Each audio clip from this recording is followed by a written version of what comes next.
Bapa di dalam kerajaan surga, tolonglah kami untuk boleh mengerti akan hal-hal yang mau kami dengar pada malam hari ini tentang pornografi.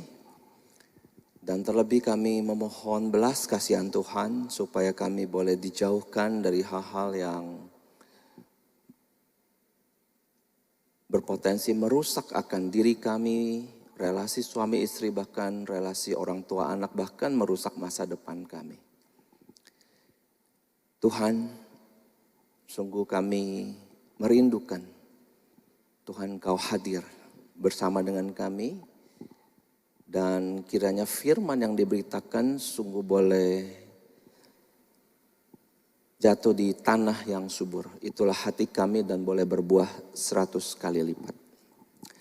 Terima kasih Bapa, dalam nama Tuhan Yesus kami serahkan seluruh doa ini. Amin. Ya, shalom. Juga yang di Zoom ya. Ada berapa di Zoom sekarang? 33 ya, oke.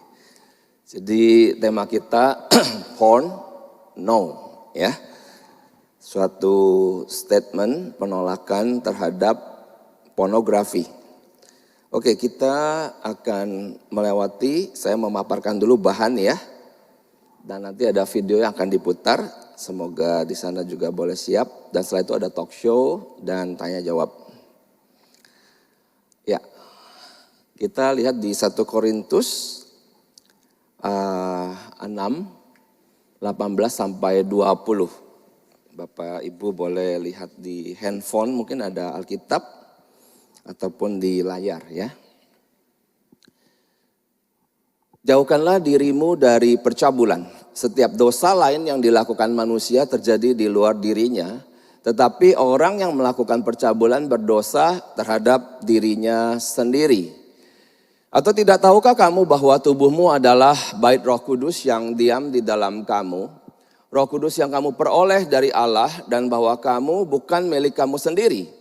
Sebab kamu telah dibeli dan harganya telah lunas dibayar. Karena itu muliakanlah Allah dengan tubuhmu.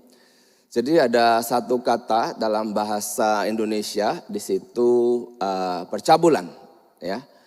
Nah, ini dalam bahasa Inggrisnya itu sexual immorality. Oke. Jadi memakai istilah sexual immorality.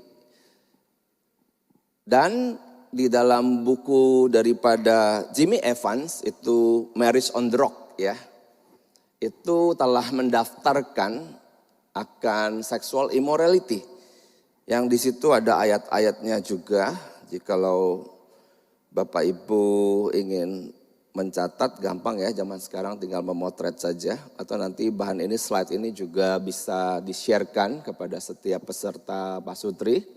Saya bacakan dengan cepat saja, oke. Jadi yang pertama, hubungan seks itu di luar pernikahan. Dalam bahasa Inggris ada dua macam, adultery dan fornication ya. Nah, sebenarnya dalam bahasa Indonesia itu jangan berzina. Lalu apa bedanya adultery dengan fornication? Jadi adultery itu kalau orang sudah menikah, lalu berhubungan seks dengan yang bukan istri atau suami, memakai istilah adultery. Tapi kalau fornication itu artinya mungkin dia belum, jadi hubungan seks di luar pernikahan, dia tidak ada ikatan hubungan suami istri dengan orang lain. Tapi dia belum menikah, tapi dia berhubungan seks, kira-kira begitu ya. Jadi memakai istilah fornication. Tapi dalam bahasa Indonesia mau adultery atau fornication, dua-duanya memakai kata jangan berzina, begitu. Nah, hubungan seks sejenis itu juga Alkitab dengan jelas menolak. Dalam Roma 1 ayat 26 sampai 27 memakai istilah homosexuality. Lalu hubungan seks di dalam keluarga ya, incest. Itu imamat, kalau Bapak Ibu nanti bisa baca terus, itu tidak boleh dengan saudara kandungmu, dengan istri dari ayahmu. Artinya ada suatu mungkin possibility bahwa dia punya istri lebih dari 2, karena kita mengerti seperti Yakub ada Rahel Lea dan ada Gundik ya kan, budak daripada Rahel Lea begitu. Dan anak itu tidak boleh gitu ya dengan istri dari ayahnya.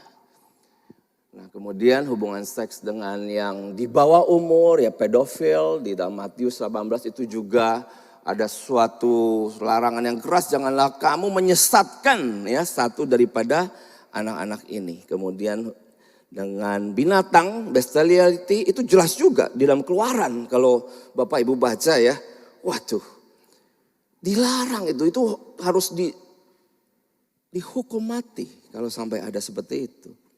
Lalu berhubungan seks dengan mayat, iya, nekrofilia ya. Dan bilangan itu juga ada suatu larangan. Nah, kemudian yang malam hari ini secara khusus kita mau coba dalami ya. Itu berfantasi seksual, ya, pornografi dalam Matius 5 ayat 28. Nah, respon yang Tuhan ajarkan, tadi di dalam firman Tuhan di dalam Korintus dikatakan jauhkanlah dirimu. Tetapi kalau dalam bahasa Inggris itu dia memakai kata flee ya. Jadi flee, jadi bukan menjauhkan secara slowly begitu. Tetapi flee itu artinya sebenarnya lebih tepat melarikan diri. Kabur. Mungkin Bapak Ibu masih ingat kisah Yusuf yang digoda ya oleh istri daripada Potifar begitu kan. Maka satu-satunya cara yang dia lakukan itu adalah dalam godaan terhadap percabulan dia melarikan diri. Nah, ini agak berbeda dengan dosa lain. Di dalam Efesus 4:31 dikatakan segala kepahitan, kegeraman, kemarahan, pertikaian dan fitnah hendaklah dibuang. Dari antara kamu, demikian pula segala kejahatan. Jadi kalau bicara dibuang, jadi artinya something yang ada di dalam diri kita dengan seluruh strategi kerohanian, formasi, spiritual formation kita mengeluarkan, mengikis sehingga dia keluar begitu ya, dibuang, kemarahan keluar, pertikaian keluar begitu. Tapi kalau berbicara pornografi maka diri kita ini yang harus menjauhkan diri begitu ya. Jadi melarikan diri daripada something yang bisa menjebak kita. Jadi ini sesuatu yang ada di luar yang ingin menjebak kehidupan kita. Begitu. Jadi strateginya adalah melarikan diri. Ya. Nanti mungkin dalam tanya jawab atau di talk show kita akan juga berbicara secara konkret. Bagaimana caranya supaya betul-betul kita bisa menang. Ya, karena saya juga bergumul akan hal seperti ini. Ya. Kita lihat sekarang. Berfantasi seksual, pornografi. Matius 5 ayat 28. Tetapi aku berkata kepadamu, setiap orang yang memandang perempuan serta menginginkannya, sudah berzina dengan dia di dalam hatinya. Nah, jadi istilah berzina itu senantiasa pasti di dalam perjanjian lama selalu berkonotasi dengan ada suatu tindakan. Ya. Kalau kita melihat di dalam, saya pernah juga membaca literatur Muslim yang disebut berzina itu adalah jika sudah terjadi penetrasi baru dikategorikan perzinahan ya. Jadi ada acting out begitu. Nah, tetapi di sini Tuhan Yesus menaruh satu hukum yang jauh lebih tinggi ya. Saya rasa hanya Tuhan Yesus yang menaruh hukum sedemikian bahwa dikatakan dia memandang perempuan serta menginginkan. Apakah kemudian artinya kita jalan-jalan di mall gak boleh lihat cewek cakep gitu ya. Wah, di mall banyak cewek cantik ya, betul ya. Di pantai juga. Ini artinya apa? Nanti kita akan coba dalami. Tapi sebelumnya kita akan melihat dengan hadirnya Tuhan Yesus apakah menghapuskan peraturan perjanjian lama. Wah, ini kan sudah zaman kasih karunia, ya kan? Artinya kalau sudah kasih karunia berarti seluruh hukum dalam perjanjian lama itu hilang. Nah, ada yang berkata, dulu ada perpuluhan. Sekarang kita sudah mengalami kasih karunia Tuhan. Sekarang sudah tidak ada perpuluhan katanya. Saya pikir ajaran-ajaran seperti ini bagi saya pribadi personally itu tidak tepat. Ya. Kenapa? Ada alasannya. Kita melihat di sini saya bacakan secara cepat saja supaya kita punya gambaran. Karena itu siapa yang meniadakan salah satu perintah hukum Taurat sekalipun yang paling kecil dan mengajarkannya demi kepada orang lain, ia akan menduduki tempat yang paling rendah, dikatakan dalam kerajaan surga. Tapi siapa yang melakukan dan mengajarkan segala perintah-perintah hukum Taurat, ia akan menduduki tempat yang tinggi. Jadi artinya Tuhan menghargai segala hukum itu. Maka aku berkata kepadamu, jika hidup keagamaanmu itu tidak lebih benar, daripada hidup keagamaan ahli-ahli Taurat dan orang-orang Farisi, sesungguhnya kamu tidak akan masuk ke dalam kerajaan surga. Nah, lalu disimpulkan di ayat 41-nya, dan siapapun yang memaksa engkau berjalan sejauh 1 mile, berjalanlah bersama dia sejauh 2 mile. Itu ada sejarahnya ya, zaman dulu orang-orang Roma itu suka bawa senjata berat sekali, untuk berperang. Lalu dia orang Yahudi lagi mungkin duduk-duduk atau ada yang sedang mau pergi ke pasar, pergi ke ladang. Maka kamu, hei kamu, bantu aku. Wah, gitu namanya negara penjajah ya, bangsa penjajah. Nah, orang Yahudi nggak bisa nolak, ya kan? Maka terpaksa dia. Nah, tetapi ada batas. Nah, batasnya di mana? Batas kota, ada batu. Nah, sampai batu itu, si orang Yahudi boleh berkata kepada si prajurit, sudah, ini sudah sampai. Saya mau pergi ke ladang, dah gitu ya. Dan sudah selesai. Nah, tetapi Tuhan Yesus berkata, yang itu 1 mile, kamu harus berjalan 2 mile. Sampai selesai, kira-kira gitu. Waduh, tuntutannya jadi double ya. Sehingga kalau berbicara perpuluhan adalah kita mengerti dalam gereja. Ya, saya pernah dulu di gereja Evangelical Chinese Church dulu, jadi juga seperti di GKI Sunter, jadi tidak hanya perpuluhan ya, ada uang persembahan misi, ada diakonia. Saya mengerti itu kalau saya hitung-hitung lebih dari 1/10. Bukan dihapus dengan kehadiran Tuhan, begitu kan, tetapi ada suatu bobot yang ditambah. Nah, di sini ada aja saya kutip satu dulu. Kamu telah mendengar yang difirmankan kepada nenek moyang kita, jangan membunuh, Siapa yang membunuh itu harus dihukum. Tetapi aku berkata kepadamu, setiap orang yang marah terhadap saudaranya harus dihukum. Jadi marah kepada saudaranya itu sudah setara dengan pembunuhan. Kok bisa begitu? Saya baca-baca literatur psikologi, ternyata betul. Orang yang setiap hari mengalami kemarahan dari orang terdekat ya, itu lama-lama layu dia. Layu udah gak mau hidup ya. Maunya mati saja, begitu kan. Nah, jadi marah saja sudah harus dihukum. Nah, di situ berarti ada suatu kesetaraan dengan pembunuhan. Padahal pembunuhan itu kan acting out. Ada jiwa yang mati. Tapi marah itu setara dengan bikin orang sampai mati. Kira-kira begitu ya.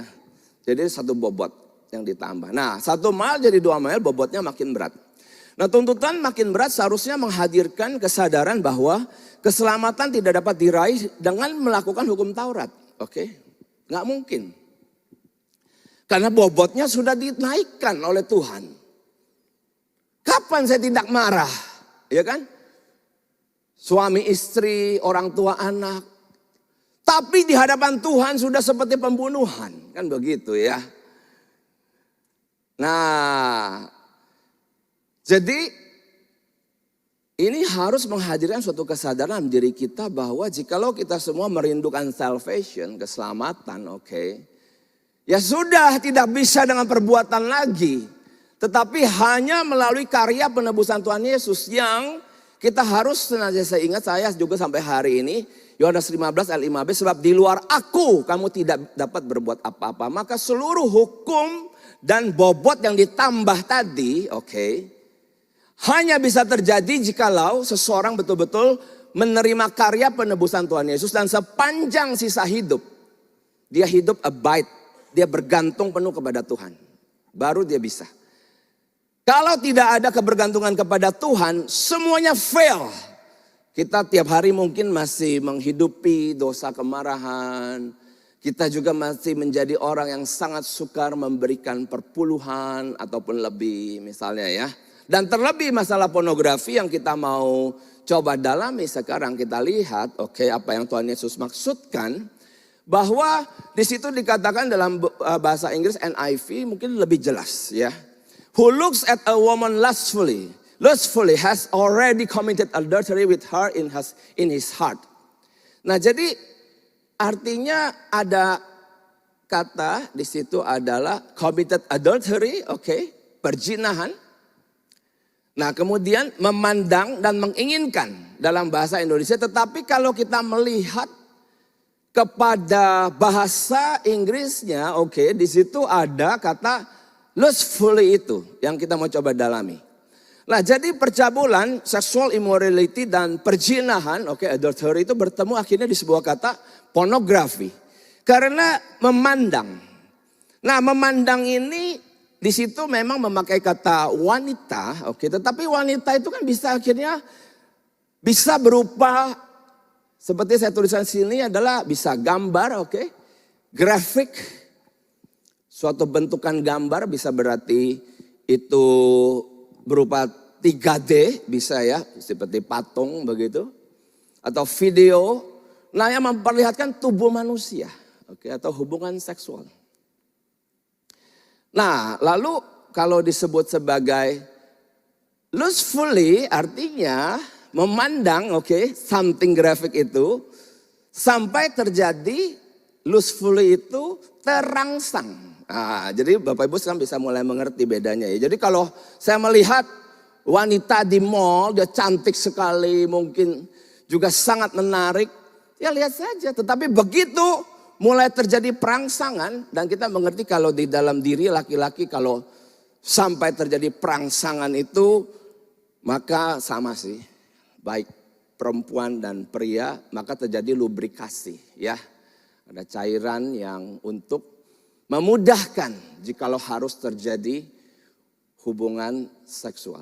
Pada pria mulai terjadi apa yang disebut sebagai ereksi ya. Jadi dengan memandang, nah ini tidak ada tindakan.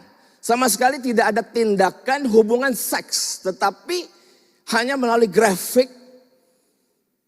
Lalu grafik itu menciptakan dalam diri kita suatu kejadian yang disebut sebagai terangsang. Nah di situ sudah, maka Tuhan Yesus katakan engkau sudah berzina di dalam itu hatimu. Dan berbicara hati di dalam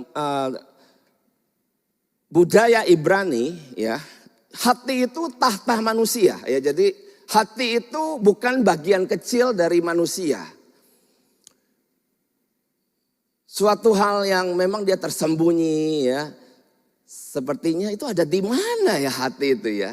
Tetapi saya ingin menyampaikan bahwa jika itu berbicara hati, dari dalam hatimu keluar hal-hal yang kotor, cabul, apa begitu kan Tuhan Yesus pernah bilang bukan apa yang masuk ke dalam, tetapi yang keluar. Jadi itu yang harus kita berhati-hati. Nah, hati itu adalah seluruh diri manusia, the totality of man. Begitu ya. Nah, di sini saya sampaikan dosa pornografi ternyata perlu berhati-hati adalah dosa yang terjadi sejak masa kecil, saya sebutkan di sana. Dan ini bisa berdampak panjang sampai kemudian nanti kita sudah dewasa bahkan sudah menikah begitu. Maksudnya bagaimana? Jadi saya ceritakan saja. Mungkin dari Bapak Ibu juga mungkin ada yang mengalami kali ya. Khususnya para pria. Jadi saya masih ingat dulu waktu saya masih SMP. Dekat WC itu ada cowok-cowok pada ngerubung begitu kan. Wah ngapain tuh ya? Saya deket gitu. Wah ternyata lagi ngapain? Baca stensilan ya. Tahu stensilan? Itu yang tahu di luar kota ya. Di sini semua tidak tahu ya. Jadi stensilan itu kisah ya, cerita tentang hubungan seksual. Nah aneh sekali. Jadi ini kisahnya beneran nih. Tahu-tahu apa yang terjadi? Ada satu orang belah bukunya jadi 2. Iya. Jadi sebagian dibawa ke sana, sebagian sama kita. Ada lagi yang belah lagi. Wah begitu ya. Sampai kalau nggak salah dibagi 3. Akhirnya yang satu ini kan teman dekat saya nih. Pulang sekolah naik sepeda sama-sama. Dia masuk WC. Saya ikutan. Iya dong. Akhirnya di WC sampai jongkok gitu. Udah dikunci. Jadi baca berdua lebih tenang. Ketimbang 10 orang ya. Repot. Nah, baca berdua gitu. Nah aneh sekali memang. Jadi apapun yang masuk ke dalam mata kita lalu dicerna kan oleh otak ya. Misalnya kita baca, Bapak Ibu pernah baca Kopingho kan pasti ya. Oh enggak itu di kota lain juga ya. Waduh di sini baik semua orang-orang ya. Ya Atau apalah novel detektif pernah, trio detektif 5 sekawan pernah kan. Nah itu kan kalau kita membaca yang kayak gitu kan otak kita bergerak kan. Jadi saya pernah membaca katakanlah itu trio detektif lalu dikatakan musuh itu berjalan di atas karpet. Dia melihat bayangannya. Tapi injakan kakinya sama sekali tidak bersuara. Sehingga dia berusaha mendengarkan tapi tidak terdengar. Dan bayangan itu pelan-pelan menjauh. Tapi tiba-tiba, wah tahu-tahu ada di belakang. Misalnya kita yang baca kan, ya kita kaget ya. Kan kita dibawa berimajinasi. Jadi ada adrenalin yang gitu. Jadi bacaan, tontonan menciptakan sesuatu dalam diri kita. Nah kalau baca stensilan, nah yang terjadi pada saya masih ingat waktu itu. Ya itu tadi yang saya sudah sebutkan. Terjadi perangsangan ya. Lubrikasi, ereksi. Yang ujungnya apa nih ujungnya? Ujungnya menuntut pelepasan. Iya. Kalau nggak adakan pelepasan bagaimana? Nah pelepasan istilahnya itu apa? Masturbasi ya. Dalam pria itu kan sampai terjadi ejakulasi. Nah begitu terjadi ejakulasi baru terjadi kelegaan. Nah jikalau sampai terjadi ini berarti apa? Berarti sesuatu kenikmatan yang harusnya kita boleh nikmatin setelah menikah. Oke. Terjadi antara suami dan istri kenikmatan tersebut. Terjadi sekarang hanya dengan sebuah bacaan. Kan begitu kira-kira. Tapi kenikmatannya sama atau beda? Secara indera semua tubuh ya sama. Ya, yang masturbasi, yang berhubungan seks suami istri secara bagaimana tubuh ini berespon dalam klimaksnya itu kan begitu-begitu aja, ya kan? Tetapi sekarang udah ada sarana yang dikenali, oke? Yaitu menuju klimaks dengan pintu masuk pornografi. Sampai situ dulu kita mau coba melihat video bahaya pornografi. Nanti saya lanjutkan. Silakan boleh diputar ya. Tahukah Anda, otak merupakan bagian tubuh yang paling penting bagi manusia? Sekarang angkat tangan Anda dan letakkan pada dahi. Tepat di situ ada bagian otak yang paling istimewa. Bagian itu disebut prefrontal cortex atau disingkat PFC. Menurut peneliti otak Jordan Grafman, PFC ini hanya ada pada otak manusia. Sehingga membedakan kita dengan binatang. Bagian ini diciptakan dan dirancang khusus oleh Tuhan supaya manusia mampu memilih dan memiliki etika. PFC berfungsi seperti pemimpin. Ia bertanggung jawab untuk berkonsentrasi, memahami benar dan salah, mengendalikan diri, menunda kepuasan, berpikir kritis, dan merencanakan masa depan. PFC adalah pusat pertimbangan dan pengambilan keputusan. PFC inilah yang membentuk kepribadian dan perilaku sosial. Sayangnya, PFC adalah bagian otak yang paling mudah mengalami kerusakan. Jika PFC rusak, maka kepribadian orang bisa berubah. Rusaknya PFC bisa disebabkan oleh benturan fisik, bisa juga oleh zat kimia, seperti narkotika, psikotropika, dan zat adiktif atau nafsa. Dan ternyata penyebab paling merusak juga pornografi, yang disebut narkolema, narkotika lewat mata. Bagaimana pornografi mempengaruhi otak dan pikiran kita? Adi, remaja 12 tahun, melihat gambar di TV yang menjurus ke porno. Awalnya, ia merasa kaget dan jijik. Ini karena sistem limbik di otak Adi menjadi aktif. Sistem limbik mengatur emosi juga keinginan makan, minum, dan berhubungan seksual. Sistem limbik ini kemudian mengaktifkan zat kimia otak bernama dopamin. Dopamin memberi rasa senang, penasaran, sekaligus kecanduan. Zat ini juga aktif jika orang mengkonsumsi nafsa. Oleh karena itu, sifat candu pornografi sama dengan sifat candu nafsa.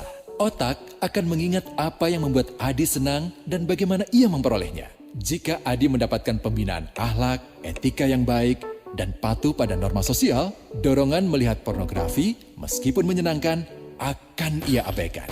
Namun karena hal itu tidak ada pada diri Adi, ketika ia sedang merasa bosan dan ingin mencari kesenangan, otak akan mendorongnya agar melihat pornografi lagi.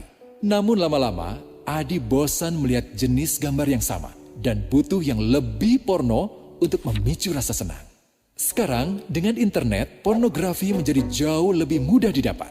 Pertama, Ade membuka internet dan tidak sengaja melihat gambar yang menjurus ke porno. Berikutnya, ia sengaja membuka lagi untuk melihat yang lebih porno. Awalnya melihat yang sedikit terbuka, lama-lama semuanya terbuka. Awalnya melihat 1 menit, lama-lama 1 jam. Adi mengalami kecanduan pornografi. Bagaimana kerusakan PFC akibat kecanduan pornografi? Secara alamiah, dopamin dialirkan dari sistem limbik ke PFC. Orang yang kecanduan pornografi akan mengalirkan dopamin secara berlebihan sehingga membanjiri PFC. PFC menjadi tidak aktif karena terendam dopamin. Semakin sering PFC tidak aktif, ia akan semakin mengerut dan fungsinya terganggu. Sistem limbik justru akan berkembang semakin besar karena terus mengaktifkan dopamin, sehingga Adi cenderung untuk terus mencari kesenangan tanpa takut atas akibatnya. Jika tidak ditangani segera, Adi berpeluang besar menjadi pelanggan pornografi seumur hidup dan mengalami kerusakan otak di bagian PFC. Awalnya, ia akan kehilangan konsentrasi, penurunan kemampuan menimbang benar dan salah, serta berkurangnya kemampuan mengambil keputusan.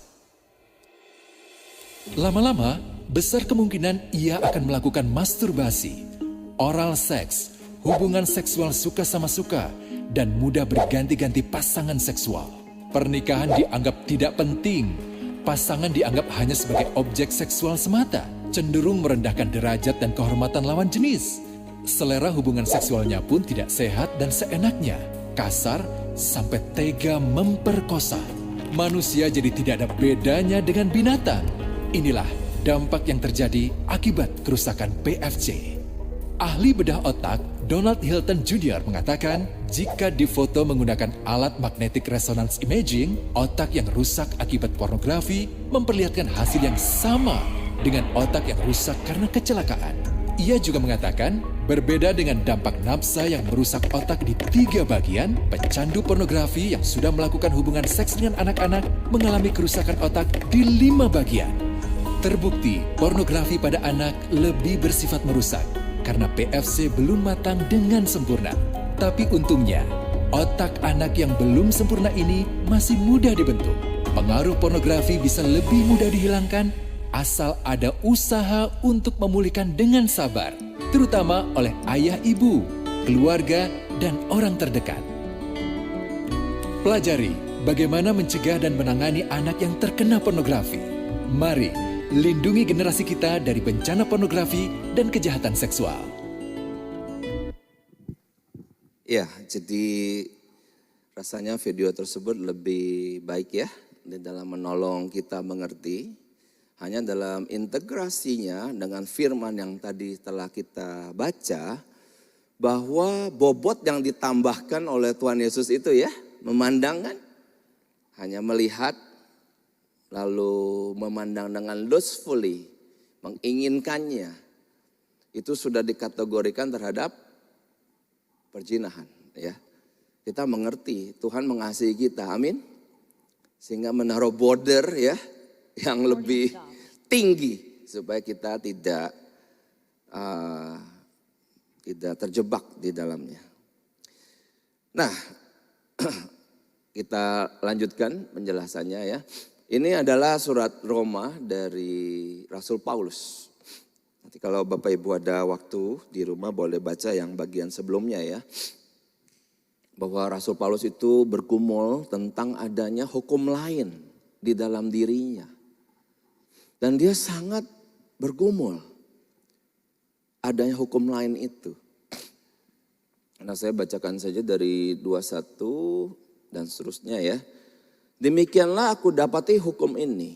Jika aku menghendaki berbuat apa yang baik, kok yang jahat itu yang ada padaku. Sebab di dalam batinku aku suka akan hukum Allah. Ya. Tetapi di dalam anggota-anggota tubuhku aku melihat hukum lain yang berjuang melawan hukum akal budiku dan membuat aku menjadi tawanan hukum dosa yang ada di dalam anggota-anggota tubuhku. Sampai dia berseru, aku manusia celaka ya. Siapa yang akan melepaskan aku dari tubuh maut ini? Syukur kepada Allah oleh Yesus Kristus Tuhan kita. Jadi dengan akal budiku aku melayani hukum Allah. Tetapi dengan tubuh insaniku aku melayani hukum dosa. Jadi Bapak Ibu yang dikasih Tuhan, kalau sampai pornografi itu masuk ke dalam hidup kita. Dan tadi saya sudah sampaikan bahwa dosa pornografi itu mostly, apalagi dengan hari ini internet ya, ada di mana-mana, anak-anak kita sudah dapat handphone ya kan. Maka apakah kita yakin anak-anak kita itu bersih daripada pornografi? Saya yang waktu itu SMP ya, saya anak baik loh. Gak percaya, lihat aja muka saya, baik kan? Yang model gini aja terpapar tanpa saya inginkan. Tetapi kenapa saya sampai masuk ke WC? Baca, karena curiosity ya. Apa itu? Apa itu? Pengen tahu gitu. Pengen tahunya kenceng sekali. Nah, jadi ada curiosity yang sangat besar.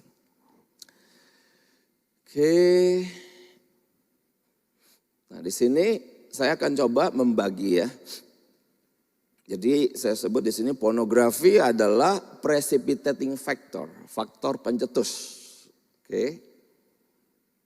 Dari orang itu sampai kemudian jatuh terikat pada apa? Itu pada suatu bentuk pelampiasan seksual yang tadi, percabulan itu. Jadi sexual immorality. Nah, tetapi ada predisposing. Jadi faktor alamiah pada diri manusia. Nah, maksudnya apa? Jadi sejak usia 12 tahun, pria itu memasuki akil balik, ya pasti membuat sperma. Kalau pada wanita kan terjadi menstruasi, ya. Nah, kalau wanita sebulan sekali kan melepaskan akan telur itu. Dan ada waktu berhentinya, itu disebut menopause ya. Mungkin sekitar usia 50 tahun begitu kan. Nah, tetapi kalau pria sejak usia 12 tahun katakanlah dia sudah akil balik, maka membuat sperma itu sampai hari terakhir dia hidup. Jadi gak ada stopnya, gak ada pause-pausnya. Terus dia membuat sperma. Nah, menuju sperma penuh, maka ada keinginan untuk mengeluarkan. Ada keinginan untuk mengeluarkan. Kenapa menuju sperma penuh itu biasanya pria itu bisa uring-uringan, ya. Nah, jika aktivitas cukup, sperma akan keluar secara alamiah melalui mimpi basah. Saya ingat sekali dulu karena sudah terpapar pornografi, saya bertobat usia 19 tahun ya, 19 tahun. Tapi sebelum 19 saya sudah terpapar dari sensilan, laserdisc zaman itu. Dan hukum itu sudah terjadi ya di dalam tubuh saya ini yang belum mengenal Kristus kan. Manusia celaka. Nah, setelah mengenal Kristus, maka saya tahu ada hukum hati nurani. Ada sisi lain dalam diri saya yang longing, merindukan bahwa tubuh ini boleh Tuhan pakai untuk melayani Tuhan. Ya puji Tuhan, saya ikut KTB, saya melayani Tuhan di gereja, begitu kan. Nah, tetapi dosa yang tadi sudah masuk, itu kalau nanti saat sperma dalam diri saya itu mulai penuh, nah ini saya mulai kayak disorientasi gitu kan. Waduh, di masa-masa kritikal itu saya ingat sekali sebelum saya menikah dulu itu banyak ya berlutut mohon belas kasihan, aduh Tuhan udah penuh ini. Dan setiap lelaki tahu bagaimana cara melepaskan supaya terjadi kelegaan, yaitu dengan masturbasi. Tetapi di hadapan Tuhan itu ya tidak boleh kan. Makanya jikalau aktivitas cukup, hampir seluruh dokter itu menyatakan aktivitas mesti banyak ya, olahraga, ya apa, tubuh letih, pikiran kan tidak harus seks saja. Ya kan, berenang, naik sepeda, climbing, bermain, kan banyak. Nah akhirnya tiba waktunya betul-betul sudah penuh sekali, maka saat pria itu tertidur ya, maka akan mimpi. Wah mimpinya ini mimpi yang sangat erotis ya. Bisa berhubungan seks gitu. Tahu-tahu set basah. Apa artinya? Disiram air seember ya. Bukan begitu ya. Di celana itu kan basah kan. Wah kita lihat, waduh sudah keluar. Saya dulu masih kalau begitu keluar puji Tuhan ya. Berarti lega bisa melewati 1 bulan. Saya belajar jadi orang Kristen ya dulu. Nah itu ya. Jadi pria mengalami kelegaan setelahnya. Terus saja lewat itu. Sebulan. Oke, ini tidak gampang ya. Ada tension menjadi anak Tuhan dengan dorongan. Apalagi pernah distimulir oleh pornografi. Nah sekarang sudah menikah, apa yang seharusnya terjadi? Oke, Bapak Ibu ini sudah menikah. Ya kan? Nah di sini firman Tuhan. Tetapi mengingat bahaya percabulan, sexual immorality tadi. Baiklah setiap laki-laki mempunyai istrinya sendiri dan setiap perempuan mempunyai suaminya sendiri. Hendaklah suami memenuhi kewajibannya terhadap istrinya, demikian pula istri terhadap suaminya. Istri tidak berkuasa atas tubuhnya sendiri tetapi suaminya. Demikian pula suami tidak berkuasa atas tubuhnya sendiri tetapi istrinya. Janganlah kamu saling menjauhi. Ada perintah seperti ini. Kecuali dengan persetujuan bersama untuk sementara waktu. Sebentar, Sehingga jikalau saya sedang membimbing calon pasutri begitu ya. Yang mau menikah. Saya pasti tanya, kamu nanti setelah menikah tinggal di mana? Kamu ikut dia atau kamu ikut dia gitu kan. Wah saya belum tahu Pak, kami belum tahu, lihatnya nanti. Gak bisa.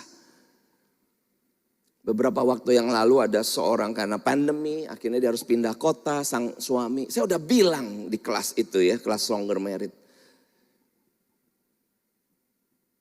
Cepetan ya, kamu pulang ke kotamu itu. Begitu ada kesempatan pulang. Jangan keasikan di kota sana. Karena ada firman seperti ini. Dan Bapak Ibu tahu akhirnya sorry to say ya. Istrinya katanya jatuh ke dalam perselingkuhan. Istrinya ini bukan dia.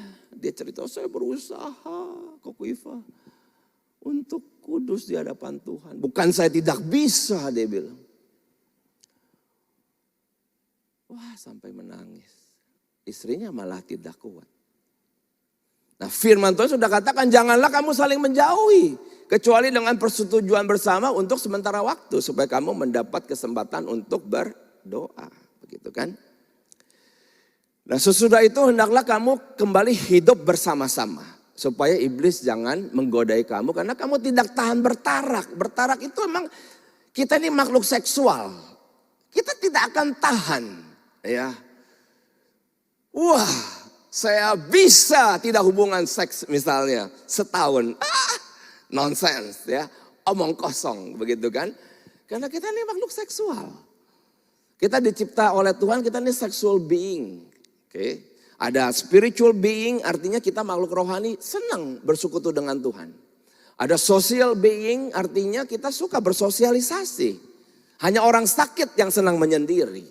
Nah kita juga sexual being, artinya kalau kita sehat, maka suami istri yang sehat itu harus dan dia sangat menyukai hubungan seks pasti kalau sehat. Nah, kemudian kita lihat di sini suami istri harus merawat pernikahan, hidup dalam keakraban dan keintiman supaya dapat melakukan hubungan seksual dengan teratur. Nah, jikalau tidak waspada, suami atau istri bisa jatuh ke pornografi, ya. Jadi saya baru diskus sama istri saya, memang beda lelaki dan perempuan itu katanya. Jadi kalau lelaki itu memang melalui grafik ya gambar. Kalau wanita bagaimana? katanya lebih tertarik kepada bacaan begitu ya, bacaan. Jadi teks seperti novel begitu. Jadi ada bedanya. Ya tapi sama-sama kan. Ujung-ujungnya kan ada suatu sensasi dari tubuh ini. Di mana tubuh ini ada bagian-bagian tertentu mulai tegang. Mulai terjadi proses perangsangan. Yang akhirnya menuntut kepada pelepasan. Ya itu adalah masturbasi. Nah, jadi harus merawat pernikahan. Nah, jikalau tidak bisa jatuh pada pornografi, saya katakan di sana, misalnya terjadi konflik berkepanjangan, silent treatment, ya. Bapak Ibu coba bayangkan, jikalau hukum tadi udah terjadi, hanya dengan 5 menit terjadi kelegaan. Sedangkan kalau hubungan seks, ya, oke, suami istri, ya kan? Katakanlah lagi konflik begitu. Waduh, lagi konflik. Lalu sang suami kepengen, ya kan? Kenapa dia kepengen? Karena mungkin sudah jam biologi tadi sudah tiba. Tapi lagi konflik, bagaimana kira-kira? Kan suka banyak kan istri juga sebal. Dia cuman ada maunya aja pegang-pegang, kan begitu. Tapi hari biasa diem-diem. Kalau ada maunya aja, deket-deket, toel-toel kan gitu kan. Nah apalagi kalau konflik, sang suami aduh udah penuh gitu kan. Karena itu tadi produksi kita makan apa aja lelaki pasti akan jadi itu predisposingnya ya kan. Nah kemudian lagi konflik. Terus pikir, aduh baikin dia, ngerayu. Belum lagi dia lagi masih sebel ya. Nanti dia diem aja kayak gedebong pisang. Kan gitu kan. Waduh ini prosesnya panjang dan sukar. Ujung-ujungnya apa? Saya menemukan suami-suami akhirnya jatuh ke dalam proses yang sudah terbentuk tadi ya. Lebih cepat, bagi dia itu lebih mudah ya. Cepat, mudah, lega gitu kan. Nah jadi kita harus berhati-hati ya. Para istri jangan senang kalau aduh senang banget ya suami udah lama gak minta misalnya gitu ya. Senang banget, hati-hati itu spermanya kemana tuh? Oke, spermanya itu kemana tuh? Mesti peka. Dan ini harus saling menjaga suami istri ya. Nah jika jatuh dalam pornografi hati-hati. Tadi firman Tuhan di awal. Atau tidak tahukah kamu bahwa tubuhmu adalah bait Roh Kudus yang diam di dalam kamu. Roh Kudus yang kamu peroleh dari Allah dan bahwa kamu bukan milik kamu sendiri. Sebab kamu telah dibeli dan harganya telah lunas dibayar. Karena itu muliakanlah Allah dengan tubuhmu. Segala sesuatu dosa kamu lakukan di luar. Tapi dosa percabulan itu di dalam tubuh. Dan tubuh ini sudah ada Roh Kudus. Hati-hati. Kalau orang terjebak pornografi maka yang terjadi God will silent. Iya. Kehidupan itu seperti masih berjalan. Kita masih makan, kita masih pergi kerja ya. Tetapi Tuhan sudah tidak speak up kepada kita.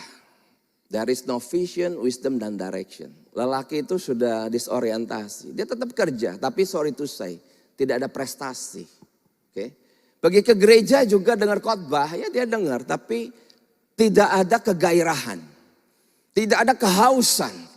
Jadi dia menjadi orang Kristen tetap beribadah, tetapi tidak ada minat ya terhadap hal-hal yang rohani. Ini pornografi itu membunuh sedemikian, hati-hati. Ya, bisa terjadi sampai seperti ini. Dan kita harus betul-betul kalau sampai terjadi, oke, kita harus lari ya kalau terjebak dalam hal ini. Oke, saya pikir ini bahan yang sudah saya sampaikan dengan video tadi. Kita mungkin sekarang boleh masuk ke talk show, silakan. Saya penasaran nih dari tadi nih Musa. Oh oke, boleh. Saya penasaran, saya dulu ya. Ya boleh. Boleh. Dari tadi kayaknya mengarahnya ke laki-laki ya. Iya. Ini kenapa nih Musa nih?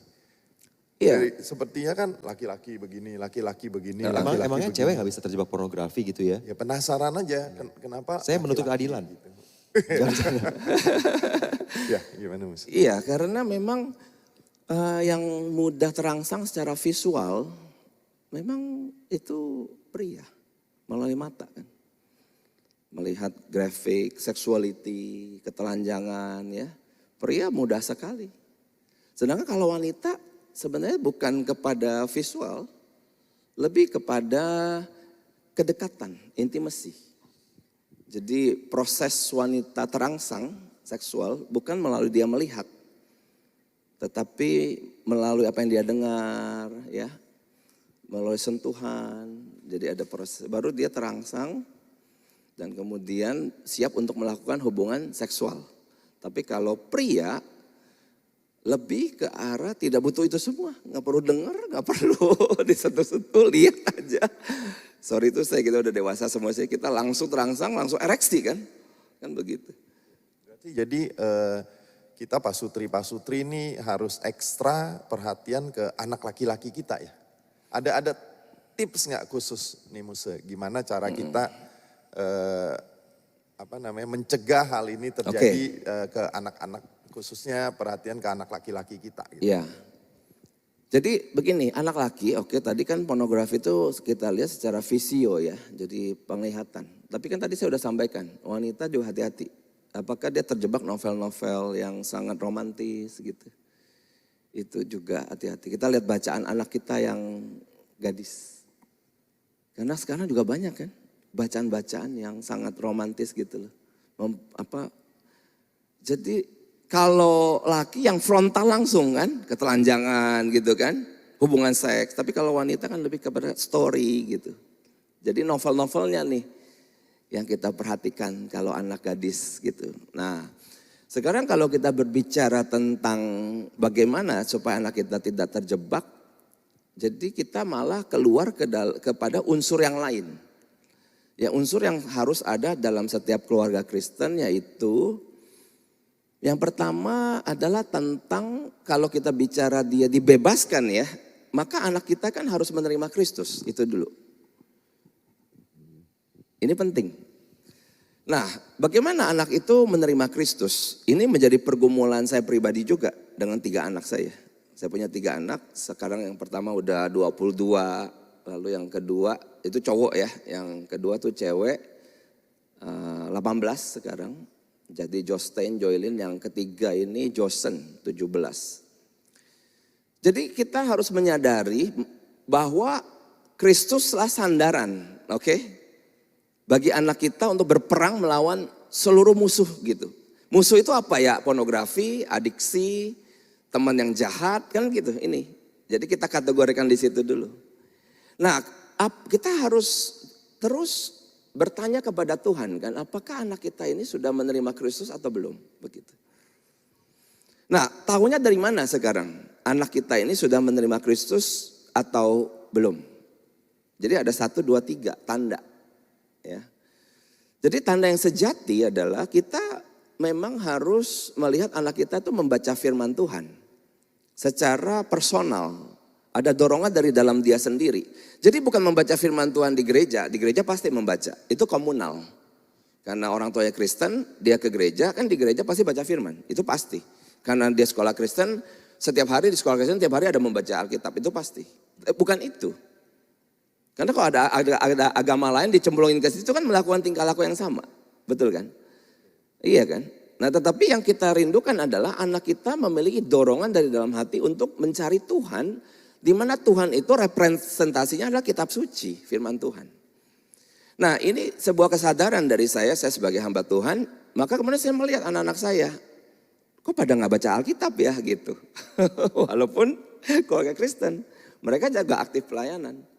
Nah sehingga kalau saya mengerti anak saya tidak baca Alkitab, kita mengerti bahwa ternyata itu hanya religiosity kan. Hanya keagamaan, agamanya Kristen tapi belum punya keintiman dengan Tuhan. Nah maka satu masa saya dengan Liana sepakat dengan istri saya, nak kita baca Alkitab yuk, kasih keteladanan.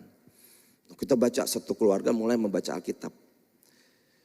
Nah kemudian karena kami memberi keteladanan, maka 3 anak kami mulai membaca. 1, 2, 3. Membacanya flowing berurutan. Flowing berurutan itu artinya satu orang bisa ada yang 2 pasal, yang lain juga bisa sepasal, saya mungkin 2 ayat, jadi beda. Tapi berurutan. Dengan suatu kesadaran apa? Bahwa jikalau kita melakukan hal seperti ini, mungkin anak-anak merasa terpaksa. Iya. Tetapi orang tua memberikan teladan kan. Tetapi kita sedang bertransaksi dengan Allah yang hidup. Allah yang hidup itu akan bertindak melalui pembacaan firman. Itu kesaksian dari anak saya. Dia bilang awalnya merasa terpaksa. Merasa sebal. Tetapi setelah lewat 6 bulan, Roh Kudus itu mulai berbicara kepada dia secara personal. Gitu. Nah, jikalau Roh Kudus sudah mulai berbicara kepada dia secara personal, maka dia bisa sampaikan kepada kita. Something yang supranatural. Misalnya dia akan berkata, Tuhan berbicara sesuatu kepada saya, kepada anak kita itu. Jika itu sampai terjadi, kita boleh haleluya, bersyukur. Sudah terjadi hubungan ini. Nah, saya punya 3 anak, oke. Dan anak yang paling suka membaca Alkitab itu yang bungsu. Yang gede kan sungkan kan. Yang tengah juga sungkan. Yang bungsu sangat sukar. Berkali-kali saya tanya, dia akan jawab, belum. Tapi setelah itu dia baca gitu. Lalu besok-besok saya tanya, udah baca belum? Belum. Tapi habis itu dia baca begitu. Maka saya bergumul di hadapan Tuhan, sampai kapan saya bertanya seperti ini, ya kan? Nah, di sini masuk kepada hal yang kedua. Hal kedua adalah setiap orang tua boleh memakai strategi ini. Karena gini ya, strategi ini semua adalah theologically speaking. Theologically speaking artinya punya dasar teologi. Yaitu ada 2 hubungan yang Tuhan jadikan sebagai saluran berkat. Memberkati kedua belah pihak. Hubungan itu harus dipelihara antar manusia ya. Yang pertama hubungan orang tua anak. Ini harus sesuai firman. Jadi anak tidak boleh melawan orang tua, mendengar ya kan. Anak yang melakukan ini kan diberkati betul. Nah orang tua tidak boleh membangkitkan amarah anak-anak. Setuju ya? Ya kan ada kan. Nah sepanjang hubungan ini harmonis, kedua belah pihak diberkati. Ada covenant di sini ya, ada suatu ikatan janji. Nah hubungan yang kedua itu hubungan suami istri. Nah suami istri itu mesti senantiasa dekat, akrab, baru kemudian orang di sekitar akan diberkati dengan relasi ini. Nah atas dasar Tuhan memberkati melalui hubungan orang tua anak, maka kita punya quote unquote seperti suatu privilege gitu di hadapan Tuhan. Nah apa yang saya minta? Saya minta anak saya supaya bisa membaca firman Tuhan setiap hari. Itu suatu permintaan personal dari seorang ayah kepada Tuhan. Terhadap anak yang kita lihat. Sungkan, enggan membaca firman. Nah kemudian saya berdoa, saya menaruh ini suatu keseriusan di hadapan Tuhan dan kemudian terjadi. Nah begitu itu terjadi, anak saya mulai membaca firman, kita mulai melihat bahwa dosa seperti pornografi itu dia akan menjauh karena sudah terjadi kliknya gitu ya. Emang caranya harus begini. Begitu. Oke. Ya, jadi ya teman-teman Pak Sutri ya yang ada di langsung onsite dan di Zoom, berarti memang harus mulai dari kitanya sebagai orang tuanya juga ya Musa ya. Harus mulai dosa dari yang begini ini ya, pornografi ini saya lihat dia karena dia ada di sini ya. Pak ya, betul ya. Lawannya cuma Tuhan. Artinya gini, selama seseorang punya hubungan intim dengan Tuhan, dia ada rasa takut.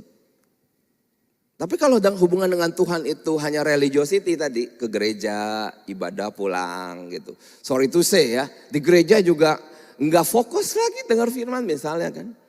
Jadi kan hanya keagamaan, jubah agama. Tapi tidak pernah ada hubungan intim dengan, maka yang begini ini bisa tiap hari lo mampir ke dalam hidup kita. ya. Jadi kita harus sebagai orang tua juga kita harus biasakan baca firman ya. Iya. Supaya jadi contoh dari anak-anak kita ya. Betul. Harus mulai dari kita. Saya juga family altar juga udah mulai jarang-jarang lagi nih. Iya. Berarti harus mulai lagi ya. Kalau anaknya kan sudah dewasa ya, Iya, seminggu sekali sudah bagus. Iya. Seminggu sekali sudah bagus. Ya Musa, siap. Tadi Pak Chang bilang ada 3. Yang pertama adalah baca firman. Mungkin Oke, saya lanjutkan ya. Nah yang kedua itu adalah gini. Tuhan itu tidak kelihatan. Iya kan? Tetapi orang tua ini kan kelihatan. Dan orang tua yang kelihatan ini kan rekan sekerja Allah yang tidak kelihatan. Maka orang tua tuh harus berkata-kata kepada anak. Berkata-katanya apa? Jangan kamu lihat hal-hal seperti itu di handphone gitu. Nah, istri saya yang berkata kepada ya Nana kan dengan jelas kepada anak. Nah, saya punya anak yang sulung udah pacaran. Kalau Liana ngomongnya lebih frontal ya, kamu tolong jaga ya gini-gini. Kalau saya enggak, saya agak lebih halus pakai doa. Pernah saya doa, iya. Saya doa gitu, Tuhan jagalah. Jadi melalui doa saya sebutkan boundaries itu. Tuhan tolonglah supaya anakku sekarang udah punya pacar, menjaga kekudusan, kayak gitu kalimat-kalimat itu. Kalimat yang dia dengar. Sehingga kita mengerti ini kan seksual, artinya ada dalam diri kan. Nah begitu dia bergerak mulai ke sana temennya ngajak, bro. Nah gitu kan. Tapi kan tapi begini ya, ini juga harus ada modalnya. Semua kata-kata kita itu akan anak itu dengar kalau hubungan kita sama dia dekat. Nah kalau nggak dekat, cenderung dia dengar tapi nggak perhatikan gitu. Ini juga penting. Jadi memang itu tadi Pak Santoso ya, jadi orang tua menyatakan sebagai manusia yang hidup kan. Sehingga kalau dia sayang sama kita, dia menghormati kita, bagi dia itu pegangan. Sehingga kalau ada yang ngajakin atau suatu ketika muncul bisa kan. Dia udah pernah dengar, oh mama gak suka, papa udah pernah doain. Maka dia akan lepaskan gitu kira-kira. Nah yang ketiga sekarang ya, yang ketiga kita mengerti begini ya, bahwa handphone ini yang menjadi sumber kan, pornografi kan, mau cari di mana sekarang model yang lain? Kayaknya ada di sini nih, kira-kira begitu. Maka kita melihat handphone ini bisa menjadi sumber masalah, yang fatalistik ini loh. Maka di rumah saya memberikan pengertian, ini penting bagi semua orang tua ya. Bahwa sekali lagi handphone ini telah menjadi bagian integral dari kehidupan manusia modern. Kita rasanya agak sukar ini, apalagi masa pandemi kemarin kan. Masa pandemi kemarin telah menjadikan ini sebagai semuanya. Ya transfer bank, mesen makanan, rapat, nyatet, bikin tugas, Zoom, semua di sini. Orang mau pakai laptop juga malas ya kan, semua di sini. Maka ada prinsipnya di sini ya untuk kita ajarkan kepada anak-anak kita. Yaitu di handphone ini ada hal yang produktif, ada yang konsumtif. Itu dulu, kita harus pahami. Produktif artinya jikalau, kayak saya bilang sama anak-anak, papa ini jawabin WhatsApp yang konseling lewat WhatsApp ya kan. Jadi klien-klien yang saya layani kan dia WA gitu kan, saya jawabin, ini kan produktif. Ya kan artinya ada sesuatu hal yang kita mengerti, itu menjadi berkat bagi orang, oke. Ada pekerjaan di sana, oke. Bedakan dengan konsumtif. Konsumtif itu artinya pakai handphone ini buat nonton, main game, berjam-jam ya kan. Sampai layu. Tapi gak terjadi apapun. Nah anak saya yang terjebak ke yang konsumtif lagi-lagi yang bungsu. Nah kalau kokonya dia pakai produktif sekali, yaitu dia nonton di YouTube memasak steak. Keluar steaknya. Lalu saya tanya, kamu belajar dari mana? YouTube Pak gitu kan. Nah anak yang cewek, saya masuk ke kamar, kamu lagi ngapain? Ada bahasa-bahasa aneh keluar dari handphone. Belajar bahasa Spanyol Pak, dia pernah bilang gitu. Hah? Begitu kan? Produktif, iya. Nah kalau yang bungsu, memang dia pernah terjebak ya. Ya saya ngintip main game, saya ngintip main game. Main game terus, jadi konsumtif gitu loh. Nah maka kemudian kami rapat keluarga. Ini rapat keluarga penting, biasanya kami adakan di family altar kan. Jadi saya tetapkan boundariesnya. Udah pasti ini udah bagian yang menyatu dengan diri kita. Saya jelaskan, Papa konsumtif ada juga, masa sih Papa nggak nonton di YouTube, tapi ya Papa nonton podcast politik kan gitu, berita ya kan. Nonton berita kan nggak jadi apa-apa ya, cuman curiosity doang kan. Besok ini kira-kira berapa pasang ya yang daftar, 2 pasang, 3 pasang kan gitu. Apa betul Ganjar jadi sama Prabowo atau berlawanan kan gitu kan, kita juga konsumtif. Tapi kan orang yang sehat bisa menyeimbangkan kan. Artinya saya sehat. Saya tahu saya udah nonton berapa lama. Lalu saya pakai handphone ini juga lihat tuh PowerPoint ini aja ada di sini ya kan. Ini produktif tuh. Nah kalau suami istri bisa saling untuk mengeritik. Ya Liana tahu saya, kamu lagi ngapain? Nonton podcast kan. Saya kan tidak selalu sibuk. Ada masa-masa saya itu juga kosong. Nah Liana, kamu lagi ngapain? Nonton podcast. Nah ini mulai konsumtif. Saya berharap kita juga orang tua itu punya kepekaan dong. Masa sih kita udah umur tapi tiap hari konsumtif terus ya. Dari pagi, siang, malam. Game, drakor gitu kan. Tanpa kemudian rumah berantakan kan gak bisa begitu. Kan kita harus mengerti kita hidup. Nah artinya sekali lagi orang tua memberikan keteladanan kepada anak. Silakan kamu pakai handphone kamu. Produktifnya apa? Nah itu yang kita challenge ke anak. Nah selama dia bisa membuktikan ada produktivitas, handphone boleh menjadi milik. Nah kemudian kalau dia terjatuh kepada konsumtif dan kemudian dia main game. Dan kita tahu hari ini unsur pornografi katanya dalam game juga ada. Tokoh-tokohnya itu, sorry itu saya, dadanya begitu sangat bisa merangsang yang melihatnya kan. Anak-anak kecil kan. Main game buset dadanya gede begini begitu kan. Itu kan menciptakan suatu ketertarikan yang tadi dikatakan dari video itu keinginan Tuhan yang bertambah-bertambah. Nanti abis dia lihat dada begitu besar di game dia cari dada yang sebenarnya kan bisa begitu ya kan. Wah itu kan artinya mengerikan. Karena sekali lagi handphone ini sudah menjadi bagian integral yang menyatu dengan manusia modern. Nah, tetapi kalau dia jatuh ke sana mau tidak mau sita. Saya juga pernah melakukan hal itu. Jadi anak itu disita. Detox. Kapan harus disita? Saat kita ngomong sama dia udah gak ngeliatin kita. Lalu kalau kita tanya apapun dia udah gak bisa jawab. Gak tahu. Maunya cepet-cepet ngomong sama kita maunya buru-buru. Itu berarti udah lagi adiksi tuh, udah kecanduan. Maka saya dengan Liana akan sepakat. Ini cabut. Nah ditariknya berapa lama? Tergantung, kami pernah kalau gak salah waktu itu ada masa misalnya katakanlah 2 hari. Begitu 2 hari kita membaik loh anak itu, lebih waras iya. Tapi belum fully, panjangin lagi. Ya kita ngomong, Papa lihat kamu belum boleh.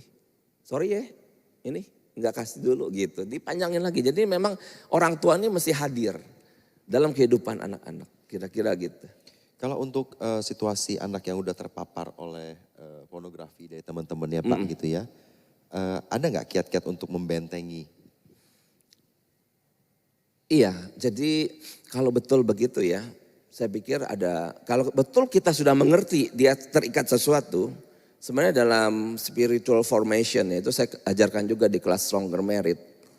Kita ini bisa seperti pahlawan ya, yang berperang bagi keluarga yang kita kasihi. Artinya apa sih? Artinya kita berdoa menghancurkan dosa dan kelemahan dari anggota keluarga kita. Iya, kita sebut.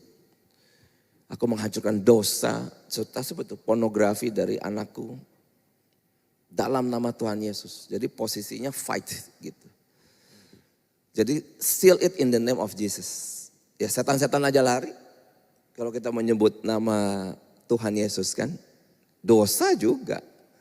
Nah disitulah tanda bahwa sebenarnya iman yang sejati itu sudah hadir. Karena nanti kita lihat Tuhan akan bergerak secepat cahaya. Iya. Jadi artinya entah kita nanti yang diberikan hati untuk bersahabat dengan anak kita. Bicara lebih dalam. Lalu dia sungkan sama kita.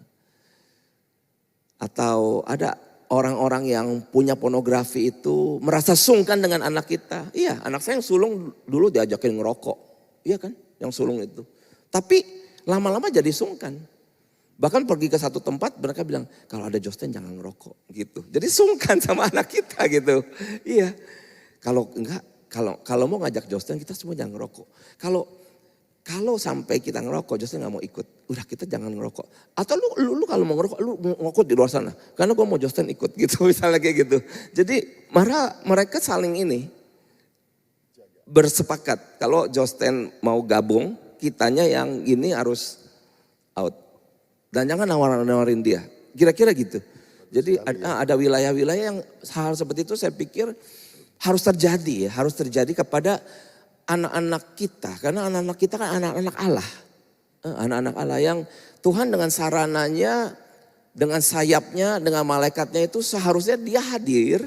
Tetapi kan akhirnya kita bisa menaikkan doa seruan, doa dengan penuh tangisan. Itu kan karena kita mengerti kondisinya. Jadi pertanyaan tadi baik. Artinya orang tua tersebut sudah tahu kan.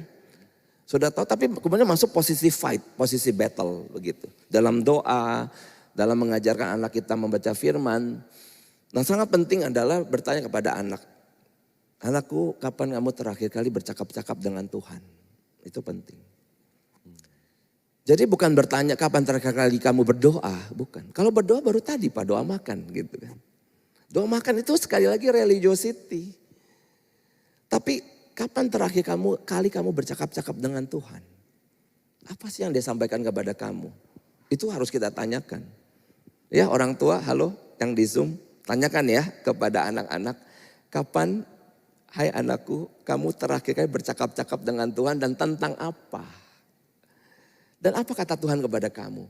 Kalau sampai anak kita blank, seperti orang asing, ya kan? Pertanyaan macam apa ini? Dan dia gak bisa jawab, nangislah kita. Pagi-pagi subuh baca Alkitab, nangis. Sebut namanya di hadapan Tuhan. Ya, kepada kita semua yang hadir di sini juga, ada amin? Bapak Ibu, anak perlu kita rebut. Saya pernah mengalami masa-masa seperti ini. Anak saya waktu saya tanya, kapan kamu terakhir kali bercakap-cakap sama Tuhan? Dia bengong. Saya tanya lagi, kapan? Terus dijawab apa? Enggak pernah apa? Nah loh, anak hamba Tuhan loh gak pernah ngobrol sama Tuhan Yesus. Ya Bapak Ibu harap bedakan religiosity dengan genuine spirituality. Jangan sampai kekristenan kita menjadi Farisi dan ahli Taurat, betul? Kan mereka mengerti firman kan, beribadah toh. Ya kan, membayar persembahan, berpuasa. Tapi tidak mengenal Kristus, kan cilaka. Orang ahli Taurat Tuhan Yesus pengen dia lemparin batu kan. Dia tidak mengenal. Jangan sampai anak kita hadir di gereja, pelayanan tapi tidak mengenal Kristus. Nah tanda dia mengenal adalah dia ngobrol sama Tuhan. Gitu kira-kira. Semoga memahami hal ini. Ya. Bagus sekali. Iya. Apakah ada pertanyaan lagi Pak dari Zoom? Mungkin yang di sini dulu, kalau ada yang mau bertanya silakan angkat tangan nanti dibantu dengan mic.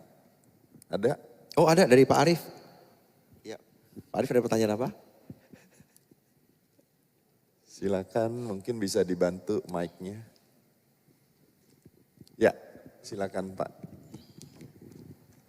Oh semua, ya silakan semua. Mau tanya tadi video yang kita nonton itu tentang otak yang sudah rusak. Nah kalau misalnya otaknya rusak karena pornografi, nah terus kemudian itu pernah diselidiki nggak, disurvei atau pernah lihat ada penelitian setelah dia bertobat terus dia tidak itu lagi, itu otaknya berubah jadi baik nggak?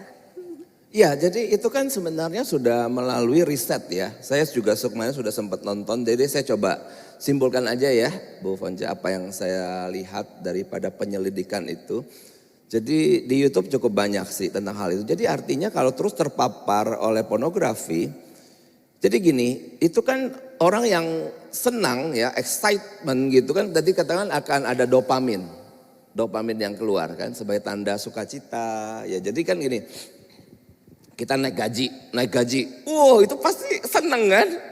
Dopamin tuh keluar, jadi kita senyum gitu. Terus kita ulang tahun dikasih hadiah, dopamin keluar gitu.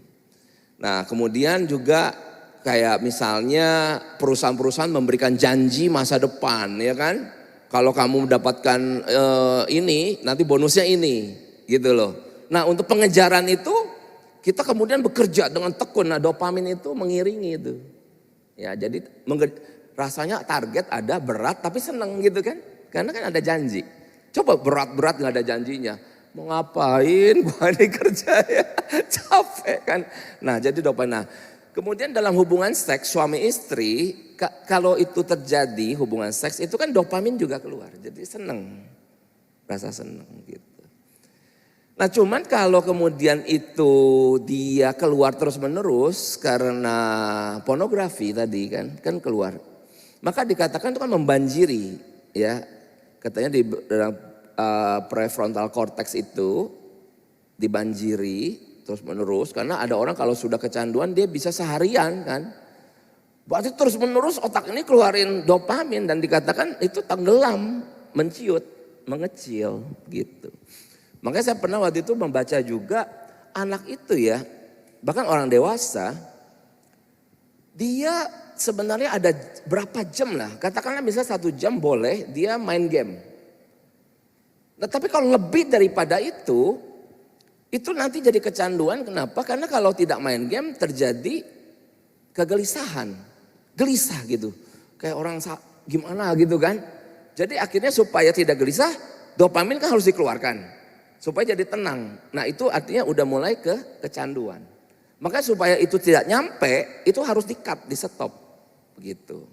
Nah jadi kalau berbicara ini, kalau orang kemudian kecanduan itu artinya kalau orang main game, katakanlah di kamar terus, dari pagi main game, sampai siang, sampai sore, terus gitu ya kan. Nah katanya kan otak ini bisa yang prefrontal itu menciut.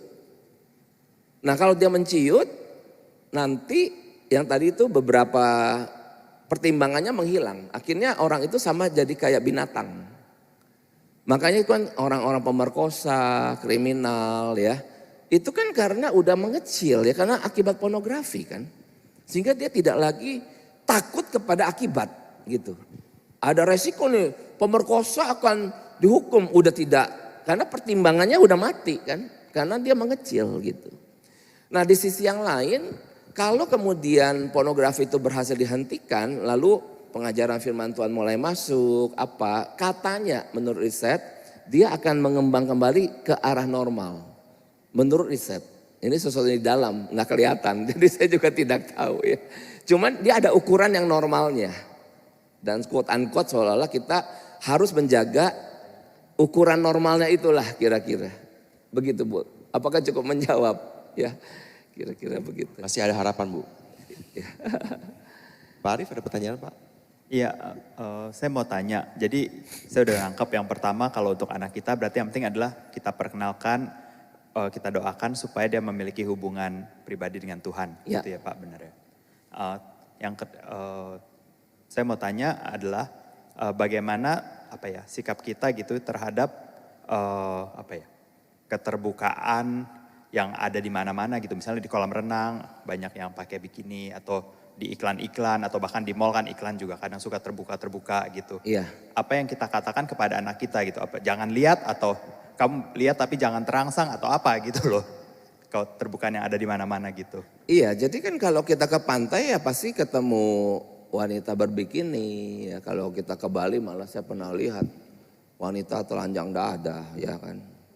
Nah cuma kalau kita tidak terpapar pornografi, hal itu tidak ada something, karena beda industri pornografi yang tujuannya memang untuk menstimulir rangsangan dengan hadir yang secara alamiah gitu. Itu beda sekali. Tujuannya kan sudah beda. Jadi saya kemarin juga lihat dari satu YouTube menjelaskan tentang industri pornografi di Amerika itu ada jenjangnya. Dari awal sudah di screening yang berbadan bagus kayak gitu kan semuanya. Yang bisa kemudian berakting yang terbaik dan seterusnya begitu. Jadi kalau disebut industri memang didesain orang itu supaya ada curiosity, terikat, tertarik kan begitu. Sangat berbeda dengan kalau kita lihat di kolam renang gitu ya. Di pantai, itu beda sekali. Settingnya semua, sehingga saya boleh berkata kalau kita lihat orang di kolam renang dia berjalan biasa saja, wanita gak akan terangsang. Kecuali sudah pikirannya itu. Nah kalau pikirannya sudah tercandu pornografi, lihat wanita berbaju lengkap pun matanya bisa x-ray. Ngelihatnya cuma pakai baju dalam karena pikirannya berfantasi kan gitu. Kira-kira itu yang udah rusak ke situ tuh. Melihat wanita yang cantik ya, bajunya lengkap tapi pikirannya udah kemana-mana kan, udah lustfully, jadi sudah sudah berfantasi. Jadi memakai wanita tersebut yang berbaju lengkap, tetapi kita telanjangin di pikiran kan gitu. Itu kalau sudah terpapar ya. Gitu. Berarti kalau belum terpapar ya kita ajak liburan ke Bali aman-aman aja gitu ya. Berarti ya. Saya pikir aman. Iya, saya harusnya aman. Bahkan kita boleh ajak bicara sih harusnya ya kalau ada kedekatan ya. Kamu lihat kayak gitu gimana gitu. Iya, kalau ada kedekatan kan gitu. Ini kita belum sempat ngajak anak ke Bali ya, Nah ya. Kita ajak nih anak-anak. Iya, artinya kalau ada kedekatan hal seperti ini saya yakin harus didiskusikan sih. Harus dibicarakan gitu. Boleh lihat, jangan menatap 3 detik maksimal. Oke. Apakah ada pertanyaan lagi dari jemaat di sini? Sudah jam 9 ya, kita 9 ya. nggak terasa ya. Oh iya ya. Ya saya pulang ke Bandung terasa banget. terasa 2 jam lebih. Saya sebenarnya ingin dengar satu pertanyaan dari perempuan loh Pak. Masih ada, boleh nggak satu perempuan, pertanyaan lagi? halo? Terakhir ya, Satu kali terakhir ya. Halo perempuan. Ya, iya. saya udah membaca getaran-getaran tangan Aileen yang mau ngangkat dari tadi Pak. Jadi saya kasih kesempatan. Iya. Gini Pak, Iya. saya punya temen tuh pernah cerita, mami saya gaul banget gitu. Terus Ngomongnya agak kecepatan kayaknya ya. Iya, saya sampai kepala kemaju nih. saya punya teman pernah cerita, mami saya gaul lah open gitu, open minded gitu. Terus misalnya pengen nonton porno, oke, ditemenin gitu. Apakah ide seperti itu, kan sekarang daripada anak kita cari tahu sendiri, nonton sendiri gitu. Misalnya kita bilang dia, kamu kalau penasaran, oke nggak apa-apa kita nonton, tapi sama mami gitu. Boleh nggak ide seperti itu Pak? Iya. Saya rasa saya tidak akan menyarankan hal seperti itu ya, karena itu kan udah masuk ke arah percabulan ya, sexual immoralities yang Tuhan tentang. Jadi sebenarnya itu tidak baik, itu sangat tidak baik. Quote unquote berarti boleh dong gitu. Nah katakanlah suatu ketika udah hidup panjang sekali ya, betul kan? Mamanya udah meninggal atau di luar kota, kan begitu kan selalu. Anak ini sudah dewasa lalu dia ingat kecil kan. Oh, dulu boleh ya ditemenin mama. Berarti ini something yang sah. Karena orang tua menemani. Berbeda kalau kita bilang mama enggak suka lihat hal begini. Papa pun pernah lihat hal begini tapi papa bergumul di hadapan Tuhan gitu. Beda ya. Jadi bukan enjoying something yang Tuhan forbid. Jadi kita tidak menikmati sesuatu yang Tuhan itu larang. Dan kita mengerti bahwa dengan melihat itu tadi saya sudah jelaskan dampaknya begini-gini, larinya bisa ke arah kecanduan. Menemani itu sama seperti ini, ada narkoba yuk kita cobain sama-sama gitu ya. Atau ada rokok kita cobain sama-sama. Saya akan berkata tidak ya, enggak. Terhadap dosa dan itu merusak, selama-lamanya kita tidak akan mendampingi anak untuk hal-hal yang begitu. Gitu. Iya. Sehingga anak juga tahu batasannya. Oke, jadi pertanyaan itu akan Cukup menutup. jelas dan tegas ya. Iya. No. Cocok nih sama judulnya. Porn, no. No, iya. Iya.